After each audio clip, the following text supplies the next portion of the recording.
Salut et bienvenue dans cette vidéo consacrée à la gestion dynamique de la mémoire en langage C.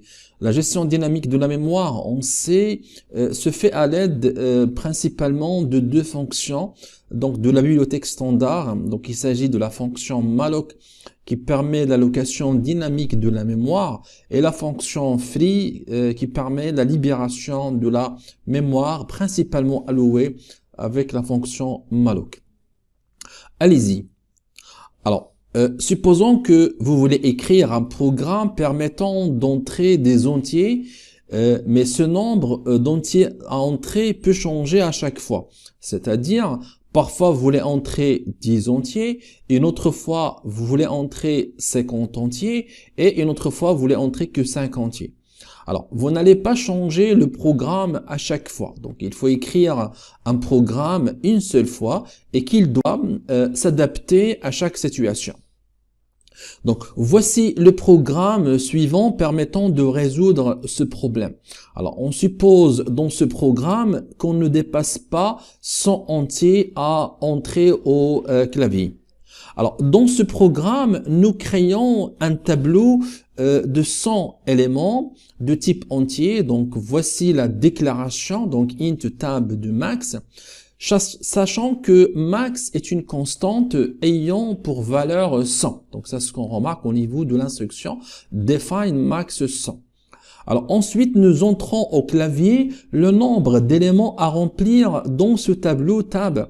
C'est-à-dire, nous n'allons pas remplir les 100 entiers, mais nous précisons d'abord combien d'éléments faut-il entrer. Donc il s'agit de la variable nb éléments. Puis en fonction de ce nombre, nous allons remplir notre tableau tab. Alors pour comprendre mieux, par exemple, vous ne savez pas dès le début combien d'éléments il faut entrer. Alors pour cela, vous créez un tableau avec un maximum d'éléments. Vous devez savoir combien en max vous pouvez avoir d'éléments. Alors ensuite, le programme vous invite à entrer le nombre d'éléments à saisir au clavier. Alors, ce programme présente un inconvénient majeur. Je ne parle pas de la compilation, le programme fonctionne parfaitement. À ce niveau, nous ne pensons plus à écrire juste un programme qui marche, mais à son optimisation. Alors, je vous explique. Trois composants dans l'ordinateur peuvent ralentir l'exécution d'une application. Donc, il s'agit de la RAM lorsqu'il est plein, le microprocesseur, le CPU lorsqu'il est occupé, et le disque dur lorsqu'il est lent et il est plein. Alors, un programme doit prendre en considération l'optimisation de ces trois ressources lors de l'écriture de son programme. Tout le monde peut écrire un programme, mais il y a toujours un programme meilleur qu'un autre programme grâce à son optimisation. Alors, par exemple, un programme qui occupe moins d'espace mémoire dans la RAM est meilleur qu'un autre programme faisant la même chose, mais occupant plus d'espace mémoire dans la RAM. Et ça, c'est le cas de notre exemple. Donc, notre programme déclare 100 entiers dans la RAM, mais il se peut qu'on n'ait besoin que de 10 entiers. Donc, les 90 éléments restants occupent de l'espace dans la RAM inutilement, c'est de l'espace perdu. Est-ce qu'il y a une possibilité en C permettant de réserver un espace dans la RAM au moment où nous aurons besoin, et lorsqu'on termine l'utilisation de cet espace dans la RAM, nous le libérons, c'est-à-dire au moment où nous aurons besoin d'une variable, nous réservons le nombre d'octets correspondant dans la RAM, et lorsqu'on n'a plus besoin, nous libérons ces octets occupés par cette variable. Oui, c'est possible de gérer ce mécanisme grâce à ce qu'on appelle la gestion dynamique de la mémoire, appelée aussi allocation dynamique de la mémoire. Alors, comment le langage C permet la gestion dynamique de la mémoire?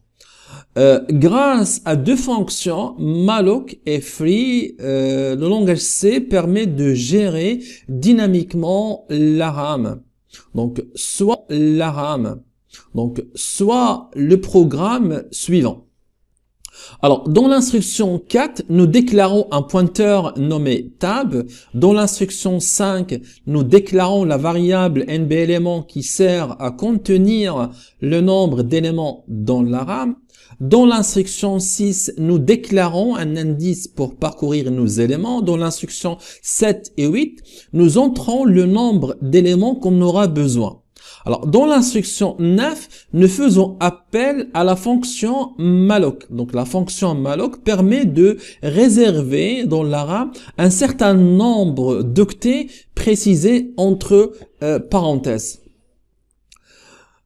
Alors, par exemple, que veut dire cette instruction? Donc, malloc size of, donc malloc entre parenthèses, size of entre parenthèses int. Donc, la fonction d'un nombre octet du type occupé par un type int, c'est-à-dire 4. Donc, ainsi, malloc entre parenthèses de 4 va réserver 4 octets dans la RAM. Pour réserver un espace de 5 entiers, nous pouvons écrire, donc comme vous le constatez, malloc entre parenthèses 5, il s'agit du nombre d'éléments qu'on veut réserver, fois multiplié par size of int. Donc les 5 éléments créés sont contigus et cet espace créé peut être considéré comme un tableau de 5 entiers. Donc le tableau occupe globalement 20 octets. Chaque élément occupe 4. Alors, dans notre exemple, nous avons écrit l'instruction suivante. Donc, tab égale, entre parenthèses, int étoile. Ensuite, malloc NB élément fois multiplie size of int. Multiplie size of int. Donc, cette instruction, comme vous le constatez, on peut la décomposer en 3 parties. Donc, partie 1, c'est tab reçoit. Partie 2, c'est int étoile. Et partie 3, c'est malloc NB élément multiplie size of int. Alors, commençons par la partie 3. Donc, l'instruction malloc NB élément multiplie size of int permet de réserver un espace dans la RAM avec combien de nombres? Le nombre d'octets donc suivant, c'est NB élément qui multiplie size of int. Donc si vous tapez par exemple pour NB élément 8, donc alors malloc va réserver 8 fois 4 égale à 32, c'est-à-dire 32 octets et qui sont contigus bien sûr. Sachant que chaque élément va occuper 4 octets. Donc, voici le résultat après l'exécution de malloc. Donc, comme vous le constatez, le résultat est un tableau de 8 éléments. Alors, maintenant, ce qui reste à faire est de récupérer l'adresse du début de ce tableau et de l'affecter à un pointeur. Donc, la partie 2, int étoile, dans notre instruction, permet de récupérer l'adresse du début du tableau. La partie 3, donc tab reçoit, dans notre instruction, permet d'affecter l'adresse récupérée par int étoile et de l'affecter au pointeur tab. Donc, au niveau de la RAM, voilà ce qu'on a. Alors, puisque l'espace réservé est considéré comme un tableau, donc pour parcourir, vous pouvez utiliser la variable tab comme un tableau ou comme un pointeur. Donc, vous avez le choix. Donc, voici l'instruction 10 permettant de remplir le tableau tab. Ici, comme vous le constatez, nous avons utilisé la notation tableau. Donc, l'instruction 11 permet d'afficher le tableau tab. Donc, dans l'instruction 10 et 11, nous considérons l'espace réservé comme un tableau. Alors, pour conclure, ce programme permet de créer un tableau de façon dynamique. En fonction de la variable entrée au clavier, nous réservons de l'espace utile. Ainsi, de cette façon, nous gérons dynamiquement la RAM. Passons maintenant à la fonction free. Donc la fonction free, qu'est-ce qu'il a pour rôle? Donc la fonction free permet de libérer l'espace créé par la fonction malloc. Vous pouvez utiliser cette fonction lorsque votre programme n'a plus besoin de l'espace réservé et que le programme est toujours en cours d'exécution. Alors, pour notre exemple, nous n'avons pas besoin de la fonction free. Pourquoi? Parce que ce n'est pas intéressant de la mettre en fin de programme. Dans tous les cas, toutes les variables seront libérées de la RAM à la fin du programme. Donc, pour utiliser la fonction free, donc voici la syntaxe. Donc, vous faites la fonction free, entre parenthèses, vous mettez le pointeur. Voilà, donc j'arrive à la fin de cette vidéo consacrée à la gestion dynamique de la mémoire. J'espère que cette vidéo vous a permis de mieux comprendre ce que c'est la gestion dynamique de la mémoire, ou ce qu'on appelle aussi allocation dynamique de la mémoire. Donc merci d'avoir regardé cette vidéo. Si vous avez des questions ou des suggestions, n'hésitez pas à me laisser un commentaire, je le lirai et je répondrai. Merci encore une fois et je vous dis à bientôt.